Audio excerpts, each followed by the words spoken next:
بسم اللہ الرحمن الرحیم۔ السلام علیکم ورحمۃ اللہ وبرکاتہ۔ میں محمد اسامہ سرسری۔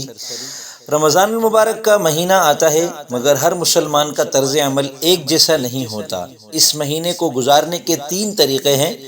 باعمل رمضان، ایسے لوگ جو نیکیوں میں سبقت لے جاتے ہیں، روزے رکھتے ہیں، قرآن کریم پڑھتے ہیں، نمازیں پڑھتے ہیں، تراویح پڑھتے ہیں، تہجد پڑھتے ہیں، دعائیں مانگتے ہیں اور گناہوں سے خود کو بچاتے ہیں۔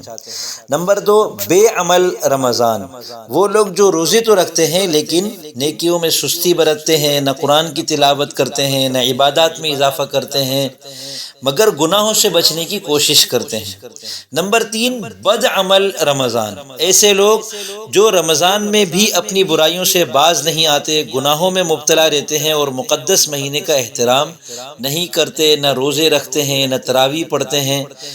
سوچیں اور خود سے سوال کریں آپ کا رمضان کون سا ہے۔ اللہ تعالی ہمیں باعمل مسلمانوں میں شامل فرمائے۔